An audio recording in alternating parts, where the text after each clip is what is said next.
So guys, जैसा कि आज जो आपका एसएससी जीडी का 10 जनवरी का फर्स्ट शिफ्ट का एग्ज़ाम हो गया है दोस्तों, जिसका जो है मैं आपको बिल्कुल 100% एक्यूरेट आंसर के साथ जो है इस वीडियो में बताऊंगा। तो देख लेते हैं कि किस प्रकार के जो है आज आपके एसएससी जीडी के 10 जनवरी के फर्स्ट शिफ्ट के एग्ज़ाम में जो है प्रश्न पूछे गए हैं। उससे पहले एक बात और दोस्तों कि जिन्होंने भी अगर चैनल को सब्सक्राइब नहीं किया है तो एसएससी जीडी कांस्टेबल से रिलेटेड पल पल की अपडेट के लिए जो है चैनल को सब्सक्राइब ज़रूर कर दीजिएगा और बगल में ही आपको एक बेल आइकन यानी घंटे का निशान भी दिख रहा होगा, तो आप उसे भी जो है ज़रूर प्रेस कर दीजिएगा। तो चलिए वीडियो को स्टार्ट करते हैं। तो आज का जो आपका पहला क्वेश्चन आया था कि 2017-18 विजय हजारे ट्रॉफी का जो खिताब है ना, ये किस टीम ने जीता था। तो देखिए मैं आपको बता दूं कि 2017-18 के फाइनल मुकाबले में जो है कर्नाटक ने सौराष्ट्र को 41 रन से हराकर जो है 2017-18 का विजय हजारे ट्रॉफी का जो खिताब है वो जीत लिया था। तो कर्नाटक आपका यहाँ पे करेक्ट आंसर होगा। बात कर ले 2022-23 का विजय हजारे ट्रॉफी का खिताब किस टीम ने जीता है। तो अगर 2022-23 का पूछा जाए तो फाइनल मुकाबले में जो है सौराष्ट्र ने महाराष्ट्र को 5 विकेट से हराकर जो है 2022-23 का विजय हजारे ट्रॉफी का खिताब जीत लिया है। तो ये फैक्ट भी आपको ध्यान में रखना है। नेक्स्ट क्वेश्चन आपका यहाँ पर आया था कि अगस्त 2022 में उत्तराखंड के ब्रांड एम्बेसडर के रूप में जो है ये किसे नियुक्त किया गया है। तो देखिए अगस्त 2022 में उत्तराखंड के ब्रांड एम्बेसडर के रूप में जो है ये भारत के स्टार विकेटकीपर बल्लेबाज ऋषभ पंत को जो है वो नियुक्त किया गया था। तो ऋषभ पंत आपका करेक्ट आंसर होगा। अगर क्वेश्चन में ये पूछा गया था कि वर्तमान में उत्तराखंड के ब्रांड एम्बेसडर ये जो है किसे नियुक्त किया गया, तो देखिए मैं आपको बता दूं कि नवंबर 2022 में लेखक एवं गीतकार पद्मश्री प्रसून जोशी को जो है उत्तराखंड सरकार ने उत्तराखंड का जो है ब्रांड एम्बेसडर जो वो नियुक्त किया गया है। तो देखिए अगर वर्तमान में उत्तराखंड का ब्रांड एम्बेसडर पूछा गया था तो प्रसून जोशी फिर आपका जो है वो करेक्ट आंसर हो जाएगा। नेक्स्ट क्वेश्चन आपका यहाँ पर आया था कि 2000 रुपये के नोट के पीछे जो है ये किसका चित्र अंकित होता है। तो देखिए 2000 नोट के अगर भारतीय नोट की बात कर ले तो इस पे जो है मंगलयान का जो चित्र है ना वो अंकित होता है। तो मंगलयान आपका करेक्ट आंसर हो। इसके अलावा आगे के शिफ्ट में अगर आपसे पूछा जाए कि 10 रुपये के नोट पर जो है किसका चित्र अंकित होता है तो ये कोणार्क के सूर्य मंदिर की जो है वो चित्र अंकित है। 20 रुपये के नोट पर अगर पूछा जाए तो एलोरा की गुफाएं का जो चित्र है वो अंकित है। 50 रुपये के नए नोट के पीछे जो है वो आपका हम्पी मंदिर का चित्र जो है वो अंकित किया गया है। 100 रुपये के नए नोट की बात कर ले तो इसके पीछे जो है रानी की वाव का जो चित्र है वो अंकित है। और 200 रुपये के नोट के पीछे जो है ये सांची का स्तूप जो है वो अंकित है। और वहीं अगर 500 रुपये के नोट के पीछे अगर पूछा जाए तो ये आपका लाल किला का चित्र जो है वो अंकित है। तो ये सारे फैक्ट जो है आपको ध्यान में रखना है। नेक्स्ट क्वेश्चन आपका यहाँ पर आया था कि राष्ट्रीय आपातकाल के दौरान निम्नलिखित में से कौन सा मौलिक अधिकार या फिर कौन सा अनुच्छेद जो है वो निलंबित नहीं किया जा सकता है। तो देखिए मैं आपको बता दूं कि एक राष्ट्रीय आपातकाल के दौरान अनुच्छेद 20 यानी अपराधों के लिए सजा के संबंध में संरक्षण और अनुच्छेद 21 यानी जीवन और व्यक्तिगत स्वतंत्रता का संरक्षण, इसको जो है निलंबित नहीं किया जा सकता है। तो अनुच्छेद 20 और अनुच्छेद 21 आपका करेक्ट आंसर होगा। बात कर ले आपातकाल के बारे में तो देखिए भारतीय संविधान के भाग 18 में जो है अनुच्छेद 352 से 360 तक जो है आपातकालीन का जो है वो उपबंध किया गया है। और भारत में जो है 3 तरह से जो है वो आपातकाल की जो व्यवस्था है ना वो की गई है। पहला जो आपातकाल की व्यवस्था है वो आपका राष्ट्रीय आपातकाल है जो कि अनुच्छेद 352 में आपको देखने को मिलता है। इसके अलावा राज्य आपातकाल यानी राष्ट्रपति शासन जो है ये अनुच्छेद 356 में आपको देखने को मिलता है। और थर्ड जो आपका वित्तीय आपातकाल है जो कि अनुच्छेद 360 में जो है ये आपको देखने को मिलता है। तो ये भारत में 3 तरह के जो है आपातकाल की व्यवस्था जो वो की गई है। नेक्स्ट क्वेश्चन आपका यहाँ पर आया था कि कलिंग युद्ध के समय मौर्य साम्राज्य का जो शासक था ना वो निम्न में से कौन सा था। तो देखिए बात कर लेते हैं कलिंग युद्ध के बारे में। तो देखिए कलिंग का जो युद्ध है ना ये सम्राट अशोक और कलिंग के राजा अनंत नाथन के बीच जो है 261 और 262 ईसा पूर्व में जो है ये युद्ध लड़ा गया था। और इस युद्ध में जो है अशोक ने कलिंग पर जो वो विजय प्राप्त कर लिया था। और उस समय जो आपके मौर्य साम्राज्य के जो शासक थे ना वो सम्राट अशोक थे। तो सम्राट अशोक आपका करेक्ट आंसर होगा। बात कर ले मौर्य साम्राज्य के बारे में तो देखिए मौर्य वंश का जो संस्थापक था ना ये चंद्रगुप्त मौर्य था। और चंद्रगुप्त मौर्य ने जो है 322 ईसा पूर्व में मौर्य साम्राज्य की स्थापना की थी। तो ये फैक्ट भी आपको ध्यान में रखना है। नेक्स्ट क्वेश्चन आपका यहाँ पर आया था कि सितंबर 2022 में कोची यानी केरल में जो है भारत के पहले स्वदेशी विमान वाहक पोत INS विक्रांत का जो जलावतरण है ना, ये किसने किया? तो देखिए, सबसे पहले मैं आपको बता दूं कि भारत का पहला जो स्वदेशी विमान वाहक पोत जो है ना, वो आपका INS विक्रांत है। और सितंबर 2022 में INS विक्रांत का जो जलावतरण यानी जो उद्घाटन है ना, ये प्रधानमंत्री श्री नरेंद्र मोदी के द्वारा किया गया था। तो नरेंद्र मोदी आपका करेक्ट आंसर होगा। नेक्स्ट क्वेश्चन आपका यहाँ पर आया था कि वर्तमान में भारतीय संविधान में जो है ये कितने अनुच्छेद यानी आर्टिकल है? तो देखिए, मैं आपको बता दूं कि भारतीय संविधान में वर्तमान समय में जो है केवल 395 जो है वो अनुच्छेद हैं।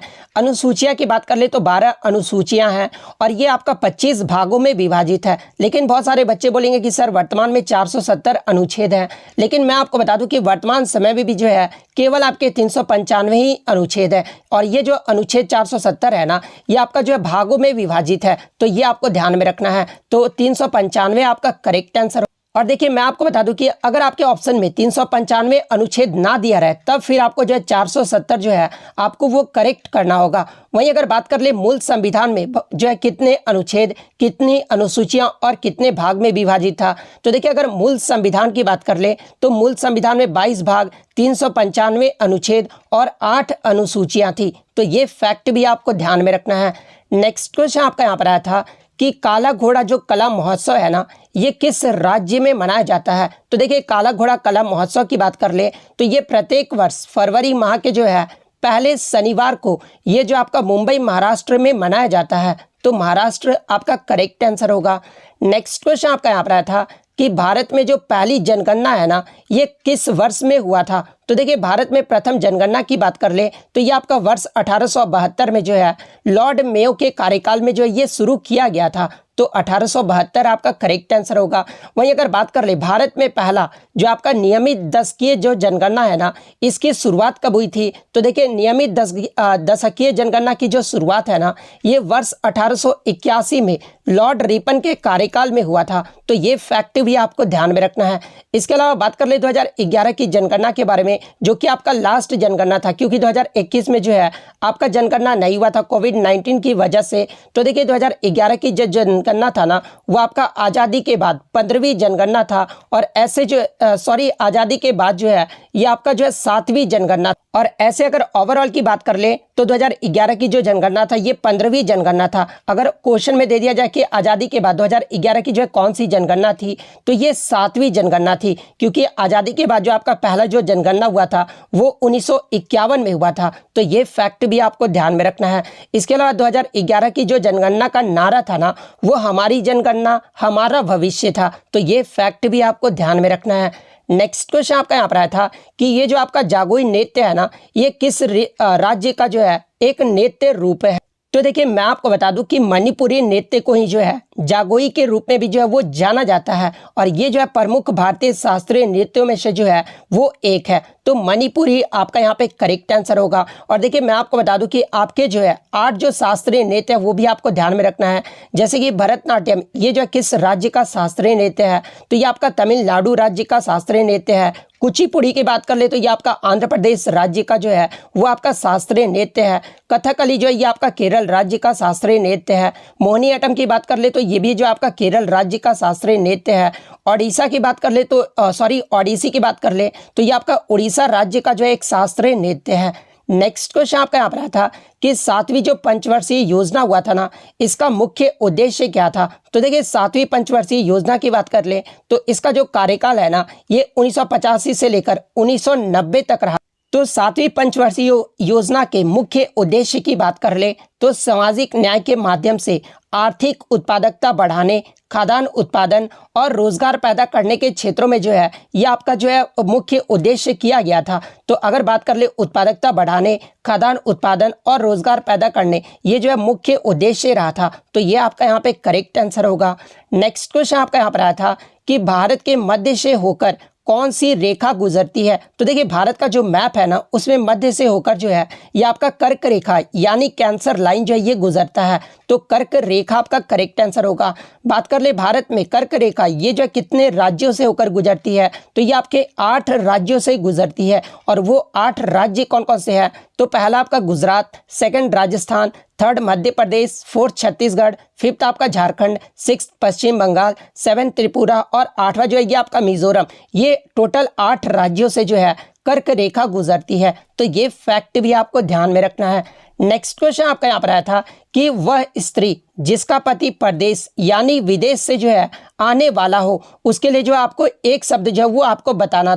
तो देखिए वह स्त्री जिसका पति परदेश यानी विदेश से आने वाला हो, उसके लिए जो आपका एक शब्द होगा ना, वो आपका आगामी पतिका होगा। तो ऑप्शन डी आपका यहाँ पे करेक्ट आंसर होगा। यही इसके अलावा आगे के शिफ्ट में आपसे पूछा जाए कि वह स्त्री जिसका पति जो है परदेश गया हो, यानी यहाँ पर गया हो दे दिया जाए, तो उसके लिए जो आपका एक शब्द होगा ना, वो प्रोसित पति का होगा। तो ये फैक्ट भी आपको ध्यान में रखना है।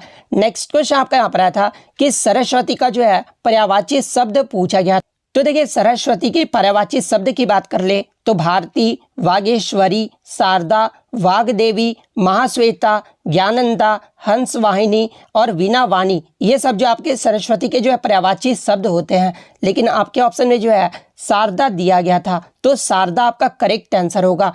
नेक्स्ट क्वेश्चन आपका यहाँ पर आया था कि अतिवृष्टि शब्द का जो है विलोम शब्द पूछा गया था। तो देखिए अतिवृष्टि शब्द का जो विलोम शब्द होता है ना, वो अनावृष्टि होता है। तो अनावृष्टि आपका यहाँ पे करेक्ट आंसर होगा। बात कर ले अतिवृष्टि का अर्थ क्या होता है? तो बहुत अधिक मात्रा में बारिश होना, ये जो है अतिवृष्टि का अर्थ होता है। वहीं अनावृष्टि का अर्थ के बारे में बात कर ले तो वर्षा का अभाव यानी वर्षा का कमी जो है वो अनावृष्टि का अर्थ होता है। नेक्स्ट क्वेश्चन आपका यहाँ पर आता है कि जंगम का जो विलोम शब्द पूछा गया था। तो देखिए जंगम का जो विलोम शब्द होता है ना, वो अस्थावर होता है। तो अस्थावर आपका करेक्ट आंसर होगा। वहीं अगर जंगम के अर्थ की बात कर ले तो इसका जो अर्थ होता है ना, वो जो चल सकता हो उसे जो है जंगम कहा जाता है। इसके अलावा अस्थावर का अर्थ जो होता है वो आपका स्थिर होता है। और जंगम का पर्यायवाची शब्द की बात कर ले तो गमनशील, चल, चलायमान, ये सब जो होते हैं आपके जंगम के पर्यायवाची शब्द होते हैं। इसके अलावा अस्थावर के पर्यायवाची शब्द की बात कर ले तो अचल और स्थिर, ये जो आपके अस्थावर के जो है पर्यायवाची शब्द होते हैं। तो इतने क्वेश्चन जो है आज मुझे बच्चों के द्वारा मिले हैं। इसके अलावा कोई क्वेश्चन आपको याद है, जैसे कि साइंस या फिर जीके के कोई क्वेश्चन आपको याद है, तो आप कमेंट करके बता दीजिएगा। जब मैं ऑल शिफ्ट का प्रश्न आपको प्रोवाइड करवाऊंगा ना, तो ये सारे क्वेश्चन जो आपको इंक्लूड कर दूंगा। तो अगर वीडियो अच्छी लगी हो तो वीडियो को जो है लाइक ज़रूर कर दीजिएगा। और इसी तरह एसएससी जीडी का रियल एनालिसिस पाने के लिए जो है चैनल को सब्सक्राइब ज़रूर कर दीजिएगा। तो मिलते हैं नेक्स्ट वीडियो में, तब तक थैंक यू ऑल।